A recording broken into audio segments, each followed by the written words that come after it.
Welcome to my show today. I'm so glad you're able to join me. Today I'm going to be talking about the Ahch-To Island Training set again, but from a different point of view, and that is, do you think that we should part this out and maybe make a little profit and buy it back later when it is cheaper?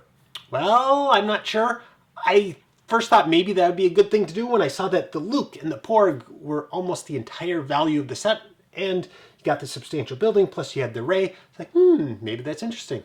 But before we get into whether this is actually worth parting out or not, I thought maybe it would be good to go over what to look for when parting out a set, because you hear about it a lot. You think maybe you've thought that maybe it's a good idea, but you don't really know how to get started. Well, so I'm going to show you what you should look for in a good set to part out, how to be successful, and maybe some lessons and help you decide whether it's something it's worth doing or not.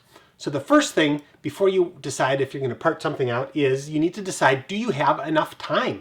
Because it takes a lot of time to part stuff out. But maybe you have a good reason to. Maybe you do have the time. Maybe you want to get a bunch of sales to become a super seller. There are lots of reasons why you might want to part something out. Or you just want to try it out. You want to try it out for fun. It's an easy way to start selling with a very low risk, very low time, or very low money commitment in buying some sets and parting them out just to see how the whole process works. It's a great way to get started. But first, to find a good set to part out, number one, it's great if it's cheap, and it's great if it has lots of minifigures. Number one, this set did great for me. Lego Movie. When the Lego Movie was out, it was super popular.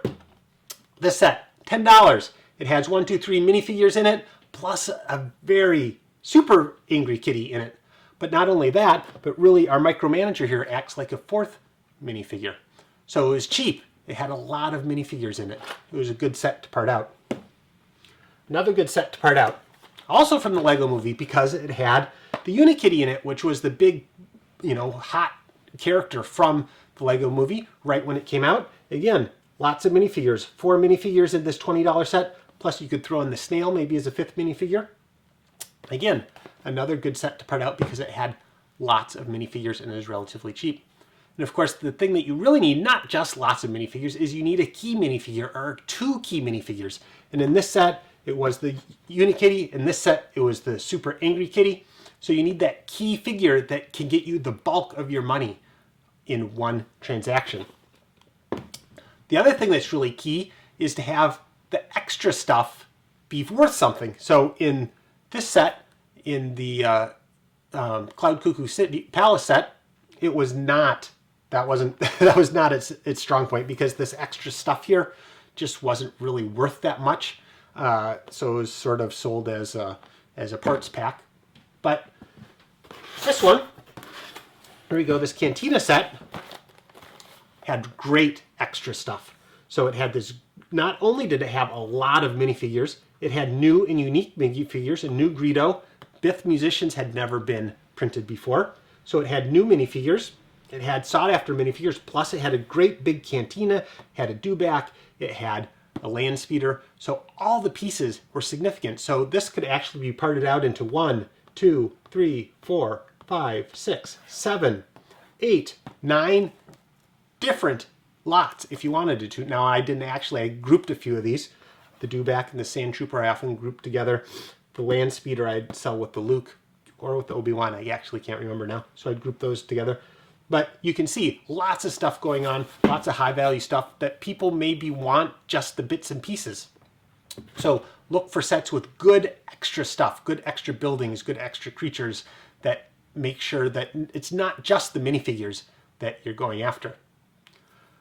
The other thing to think about is if you see some expensive sets, if you have a little more money to play with extra stuff. So example of that would be the Shield Helicarrier. When it came out, that extra Shield emblem with the 5 minifigures on there, selling that as a chunk was a great thing to part out separate from the Helicarrier, because some people just wanted the Helicarrier and they didn't care about the extra minifigures. Some people just wanted the minifigures and didn't care about the Helicarrier. So you helped them both out and you split it apart. So those are some different things to look for when you're parting out a set. And what do you need to actually succeed? Well, the main thing that I would suggest is you have a volume of stuff, not just selling one set, although you can sell one set. But having, let's say you're going to do Star Wars, then have a bunch of Star Wars stuff, because you want to give the buyer a selection of stuff. Because you'll notice as you go along, as you sell stuff, your number one profit killer is shipping. So the more you can bundle stuff together and save on that shipping cost, the more profits you're going to have. So for example, take this set. There's not too much here that you're going to bundle. Maybe you could get a couple of these and bundle a couple of porgs together. But if you have other Star Wars sets, people might want to get a porg and a Chewie, or they might want to get a Rey and a Chewie, or they might want to get a Poe, and they might want to get some of the other characters in a Rose. And so if you have a bunch to select for, then you can bundle those together, or you can offer incentives for people to bundle those things together. So try and get a lot of a genre so you can try and save on that shipping cost. The other thing to look for is extra little pieces. You have to monetize the smallest little bit. This is a good example. In this Super Angry Kitty attack, notice how many batarangs Batman is supposed to come with. He's supposed to come with one. So when I sold him, he came with his gun, he came with himself, he came with one batarang, but it came with two. So I kept those extra batarangs until I got 5, and then I would sell a pack of 5 for $4, because $3 of it went to fees and shipping. But I would offer a special. If you bought the Batman, you could get the 5 extra batarangs for only $2, right? So that way you could start to monetize those little extra pieces to get $1 here and there, $1 here and there. And you notice that it's little dollars that make this thing work. So monetize every single little piece that you can. And offer bundles again to save on shipping, because right now you're shipping for your first class package under 4 ounces in the United States is $2.77. That initial shipping charge is just huge. So if you can bundle 2 together and give someone $1 off, you're essentially making yourself $2. So try and bundle stuff together to save on shipping costs. Lastly, package professionally. So use your padded mailers when you're shipping. Yes, if you want to recycle them, that's fine. Just make sure you cut the old label off, put your new label on. But just ship in padded mailers. It's easy, it's simple, it looks good. On the inside, you can use these little plastic baggies to store stuff, so stuff not slopping around, but you don't have to buy these. Maybe you have them sitting around.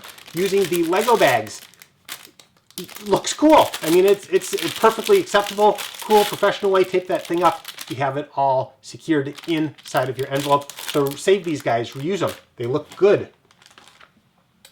If you are shipping capes, right? You have Luke's cape here. Now, in this set, there's only one cape, so you would leave it inside its cardboard box. But let's say you opened a set that had more than one cape in that box, and you have to open and separate them out. I always put my capes in one of these card sleeves. I'm sure you have card sleeves hanging around, maybe. But they're flexible, so then I would put them inside a hard plastic piece to make sure that they don't bend. Or you could put them in your card sleeve inside a piece of cardboard, right? You want to make sure that what you're shipping looks good, because you need to set yourself apart and hopefully get those repeat buyers that know you package stuff well. So what are some of the lessons that I learned from parting out? I only did it for a couple years because it was just too much work. It was too much work for what I was getting out of it, but it did succeed in getting me my goal, which was to become a super seller. So after I was a super seller, I stopped parting out, because that was really my end goal of being able to get to be that super seller, get those 100 transactions in, and then stop, because it was just way too much work.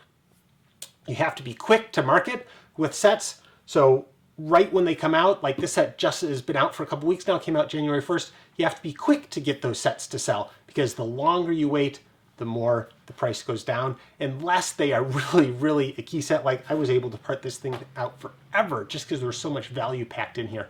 Or the double-decker couch set, holy smokes. For whatever reason, those Lego movie sets had lots of guys in it. The Lego movie was super popular. You could keep parting those things out pretty much as long as you wanted to. What I always did, my back of the envelope calculation, if a set was worth it to part out or not, was from the characters, could I make my money back? And then was there value left in the building? And that was almost where all my profit was in a set. So if I could get my money back after fees from my characters, then I would get all my profit from my building or my vehicle or whatever that was. And again, the key to profit is reducing your shipping costs. So after all that, is this set worth parting out? Well, let's go through some of the key things, and actually let's look at it right there. So right when it came out, well, the first week after it came out, it was a hot set. Look at what you could part this thing out for. Your Porg was 13, your Luke was 20, your Ray was 13, and your Hut was 20.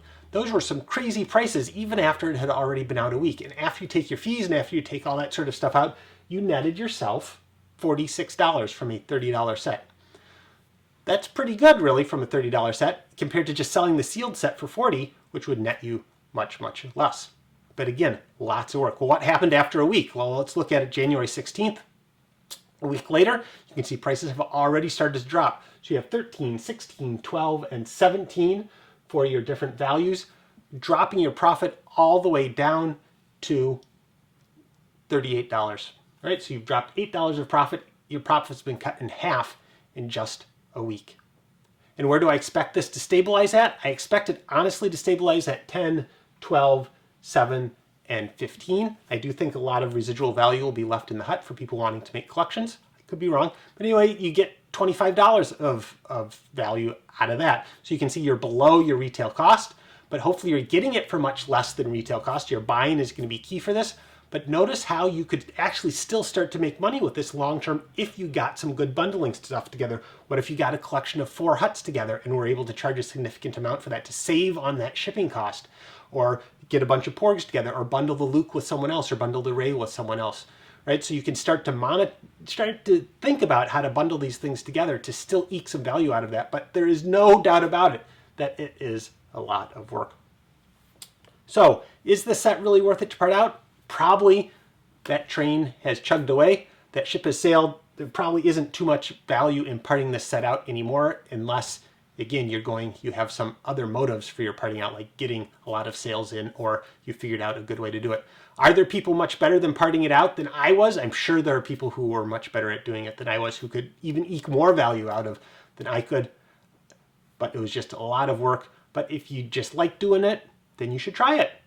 Right? Go ahead and look at all the other new sets. Maybe there's some other sets. This is just the first one I looked at. Maybe there's some other sets out there that have more part out value, that have more unique minifigures in them in Ninjago, because the Ninjago movie is hot, or in Elves, right? Parting out the dragon separate from those other people, other elves, could be a lucrative deal. All right. Well, so I hope you've learned a little bit about parting out. Feel free to ask any questions that you have. Until next time, Lego on.